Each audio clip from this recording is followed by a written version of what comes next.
శుక్లాం బ్రహ్మ విచారసార పరమామాద్యాం జగద్వ్యాపినీం వీణా పుస్తకధారిణీం అభయదాం జాడ్యాంధకారాపహాం హస్తే స్ఫాటికమాలికాం విదదతీం పద్మాసనే సంస్థితాం వందే తాం పరమేశ్వరీం భగవతీం బుద్ధిప్రదాం శారదాం. శ్రీ మహాగణాధిపతయే నమః. శ్రీ మహాసరస్వత్యై నమః. శ్రీ గురుభ్యో నమః.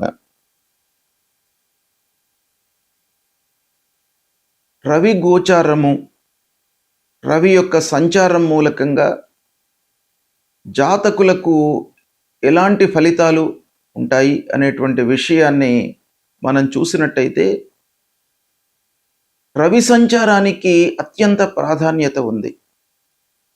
సూర్యుడు గ్రహరాజు కనుక ఆ సూర్యుడు చుట్టే మిగతా గ్రహాలన్నీ కూడాను తమ తమ కక్షల లోపల తిరుగుతూ ఉంటాయి. కనుక సూర్యుడి యొక్క సంచారము మానవులపైన ఏ స్థానాలలో సంచరిస్తున్నప్పుడు ఎలాంటి ఫలితాలు ఉంటాయి అనేటువంటి విషయాన్ని మనం చూసినట్టయితే, సూర్యుడు ప్రధానమైనటువంటి గ్రహ. అంటే సూర్యుడు ఏ ఏ విషయాలపై ప్రభావాన్ని చూపిస్తాడు సాధారణంగానంటే, సూర్యుడు తండ్రి, ప్రభుత్వపు పనులు, అధికారము, తర్వాత ఉద్యోగంలో ఉన్నటువంటి వాళ్లకు ఉన్నతాధికారులతో కలిగేటువంటి సంబంధాలు, సమాజంలో కీర్తి ప్రతిష్టలు, ముఖ్యంగా మనిషి లోపల ఆత్మవిశ్వాసము, మనిషిలో లీడర్షిప్ క్వాలిటీస్ అన్నీ కూడాను సూర్యుడి మూలకంగా వస్తూ ఉంటాయి. తర్వాత రాజకీయంలో ఉన్నటువంటి వాళ్లకు, ఉద్యోగులకు ఉద్యోగం ఎలా నడుస్తుంది అనేటువంటి ఎన్నెన్నో విషయాలపై సూర్యుడి యొక్క సంచారము గోచార రీత్యా లేదా జాతకులు జన్మించినటువంటి సమయంలో సూర్యుడు ఉన్నటువంటి స్థితి మూలకంగా, సూర్యుడు బలవంతంగా ఉన్నాడా, జన్మ సమయంలో బలహీనంగా ఉన్నాడా, అష్టక వర్గు ఎలా ఉంది, సమరాశిలో ఉన్నాడా, మిత్రరాశిలో ఉన్నాడా, శత్రురాశిలో స్థిరమై ఉన్నాడా జన్మ సమయంలో అనేటువంటి విషయాలపై సూర్యుడి యొక్క ఫలితము ఆధారపడి ఉంటుంది. అయితే గోచార రీత్యా సూర్య భగవానుడి యొక్క సంచారము 12 రాసుల వారికి ఎలాంటి ఫలితాలు ఇవ్వబోతున్నాయి అనే విషయాన్ని మనము తెలుసుకుందాం. వృషభ రాశి వారికి సూర్యుడు మిథున రాశిలో సంచరిస్తున్నటువంటి సమయం 15 జూన్ 2026 నుండి 16 జూన్ 2026 మధ్యకాలంలో బుధుని క్షేత్రమైనటువంటి మిథున రాశిలో సూర్య భగవానుడు సంచరిస్తున్నాడు. అయితే ఈ సమయంలో ఫలితాలు ఎలా ఉంటాయి అనే విషయాన్ని మనం చూసినట్టయితే, వృషభ రాశి అధిపతి శుక్రుడు. సూర్యుడు శుక్రుడు శత్రువులు. మరి సూర్యుడు బుధుని క్షేత్రంలో సంచరిస్తున్నాడు, అంటే మిత్రుని క్షేత్రంలో సంచరిస్తున్నాడు. ఇది కొంత కలిసి వస్తుంది. అయితే వృషభం నుండి మిథున రాశి 2వ స్థానం అవుతుంది. గోచార రీత్యా 2వ స్థానం ప్రతికూలం కాబట్టి అక్కడ ప్రతికూలత ఉంది. తర్వాత సూర్యుడు శుక్రుడు శత్రుత్వం, ఇది కూడాను ప్రతికూలమైనటువంటి ఫలితాలను ఇస్తుంది. అయితే సూర్యుడు సంచరించేటువంటి క్షేత్రం మట్టుకు అనుకూలత ఉంది. అయితే ఓవరాల్గా మనకు 2వ స్థానంలో సంచరిస్తున్నాడు.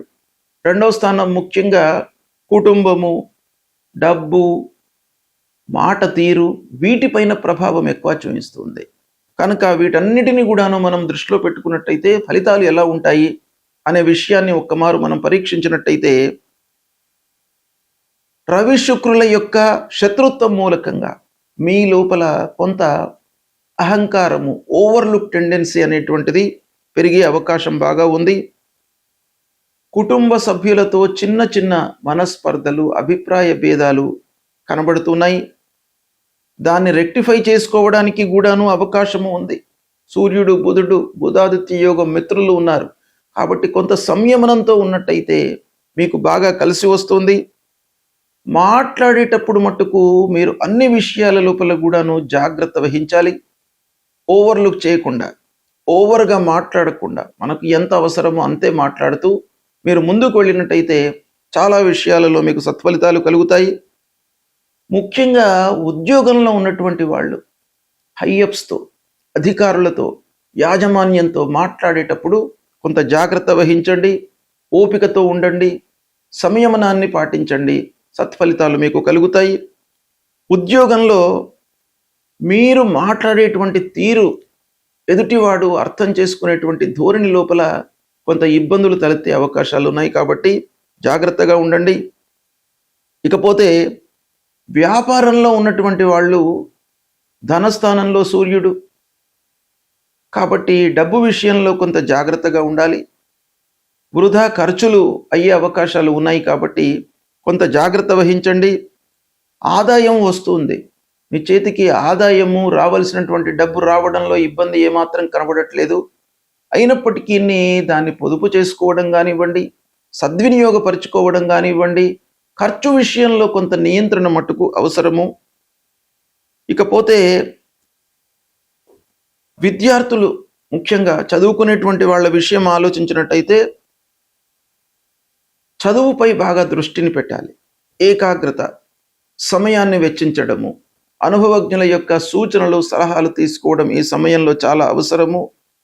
కుటుంబ పెద్దల యొక్క ఆరోగ్యం పైన కూడాను మీరు శ్రద్ధ వహించాలి. ఇకపోతే వివాహాది శుభకార్య ప్రయత్నాలు చేస్తున్నటువంటి వారికి అనుకోకుండా చిన్న చిన్న ఆటంకాలు వచ్చే అవకాశం కూడాను ఉంది కాబట్టి దాన్ని మీరు సార్ట్అవుట్ చేసుకోవడానికి ప్రయత్నాలు చేయండి. ఇకపోతే సంతానం విషయంలో అంటే మీ పిల్లలు కానివ్వండి లేదా సంతానం కొరకై ఎదురు చూస్తున్నటువంటి వాళ్ళు కొంత ప్లానింగ్ లోపల ఇబ్బందులు తలెత్తేటువంటి అవకాశం కనబడుతుంది. ఆస్తి విషయాలలో నిర్ణయాలు వాయిదా పడతాయి. పెట్టుబడుల లోపల తొందరపడకుండా జాగ్రత్తగా మీరు పెట్టుబడులు పెట్టండి. మిత్రులతో చిన్న చిన్న మనస్పర్ధలు వచ్చే అవకాశాలు కనబడుతున్నాయి. ఇక ప్రభుత్వ ఉద్యోగంలో ఉన్నటువంటి వాళ్లకు వాళ్ళు తలపెట్టినటువంటి పనుల లోపల కొంత ఆలస్యం కనబడుతుంది. ప్రయాణాల లోపల జాగ్రత్త వహించాలి. ధార్మికమైనటువంటి కార్యక్రమాలలో మట్టుకు పాల్గొంటారు. బుధుడు సూర్యుడు ఈ సంబంధం అనేటువంటిది మిమ్మల్ని ఆలోచింపజేస్తుంది. ప్రతి విషయం లోపల కూడాను చిన్న చిన్న ఆటంకాలు మనస్పర్ధలు వచ్చినప్పటికీ ప్రతి విషయాన్ని కూడాను లోతైనటువంటి విశ్లేషణలోకి మిమ్మల్ని తీసుకువెళ్తుంది. అది చాలా ఉపయోగపడుతుంది. కాబట్టి ఓవరాల్గా చూసినట్టయితే కొన్ని విషయాలలో మీరు జాగ్రత్త వహించినట్టయితే వృషభ రాశి జాతకులకు ఈ సమయం చాలా అనుకూలిస్తుంది. సూర్యుడి యొక్క సంచారము ప్రతికూలంగా ఉన్నప్పుడు అంటే సూర్యుడు జన్మస్థానము, ద్వితీయ స్థానము, అర్ధాష్టమ స్థానము అంటే 4వ స్థానము, పంచమ స్థానము, సప్తమ స్థానము, అష్టమ స్థానము, నవమ స్థానము, ద్వాదశ స్థానము ఈ స్థానాలలో సంచరిస్తున్నప్పుడు మనకు గోచార రీత్యా ప్రతికూలమైనటువంటి ఫలితాలను ఇస్తాడు. కాబట్టి ఈ గోచారంలో అంటే ఈ స్థానాలలో సంచరిస్తున్నప్పుడు మనము తప్పకుండా పరిహారాలు చేసుకోవాలి. అంటే పరిహారాలు చేసుకునే ముందు ఆ సూర్యుడి విషయమై, సూర్యుడి యొక్క సంచారం విషయమై మనము కూలంకషంగా తెలుసుకోవాలి. ఇప్పుడు గోచార రీత్యా ఎలాంటి స్థానాల్లో సంచరిస్తున్నాడు, జన్మ సమయంలో సూర్యుడు ఎలా ఉన్నాడు, బలవంతంగా ఉన్నాడా, బలహీనంగా ఉన్నాడా, మిత్రక్షేత్రంలో సంచరిస్తున్నాడా, శత్రుక్షేత్రంలో ఉన్నాడా, శుభ దృష్టి ఉంది ఆ సూర్యుడి పైన లేదా అష్టక వర్గులో ఎన్ని పాయింట్స్తో ఉన్నాడు, ఇవన్నీ కూడాను కూలంకషంగా మనము చూసుకొని సూర్యుడికి సంబంధించినటువంటి పరిహారాలు చేసుకోవాలి. అయితే సూర్యుడికి యొక్క పరిహారాలలో ముఖ్యమైనటువంటి ఏంటంటే సూర్య నమస్కారాలు చేయడము. ఉదయాన్నే లేచి సూర్యుడికి 12 సార్లు నమస్కారాలు చేసుకోవడము, సూర్య భగవానుడికి అర్ఘ్యప్రదానం చేయడము. అంటే అర్ఘ్యప్రదానము అత్యంత ప్రధానమైనటువంటి పరిహారంగా మనకు శాస్త్రం చెప్తోంది. కాబట్టి అర్ఘ్యప్రదానం అంటే నీళ్లు వదిలిపెట్టడము సూర్య భగవానుడికి. అది మీరు చేసినట్టయితే చాలా సత్ఫలితాలు కలుగుతాయి. అంటే మీరు ఏం చేయాలి? అర్ఘ్య ప్రదానం చేస్తున్నటువంటి సమయంలో ప్రతిరోజు కూడాను సూర్యోదయ సమయంలో ఒక రాగి పాత్రలో నీళ్లు తీసుకొని అందులో ఎర్రటి పువ్వులు లేదా అక్షతలు వేసి తూర్పు వైపుకు నిలబడి, అంటే తూర్పు దిశలో మన ముఖాన్ని ఉంచి అటువైపు నిలబడి, అంటే సూర్యోదయం అటువైపు నుంచి అవుతుంది కనుక సూర్యుడికి ఎదురుగా మనం నిలబడి అర్ఘ్య ప్రదానం ఇవ్వండి. తద్వారా మీకు ఆ సూర్య భగవానుడి యొక్క అనుకూలత కలుగుతుంది. ఇది చాలా ప్రధానమైనటువంటి పరిహారము. రెండవది, ఆదిత్య హృదయము పారాయణం చేసుకోండి.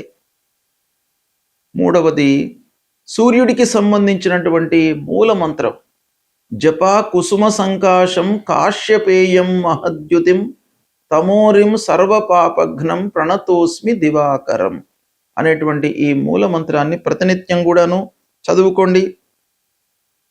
సూర్యుడికి సంబంధించినటువంటి గాయత్రి జపము మనకు శాస్త్రంలో చెప్పబడి ఉంది. అది కూడాను మీరు ప్రతిరోజు చదువుకున్నట్టయితే సూర్య భగవానుడి యొక్క అనుకూలత ఉంటుంది. సూర్యుడు ఆరోగ్యాన్ని ప్రసాదించేటువంటి గ్రహము కాబట్టి మీరు ఈ సంచారంతో నిమిత్తం లేకుండా ప్రతిరోజు కూడాను సూర్య భగవానుడికి నమస్కారం చేసుకోండి.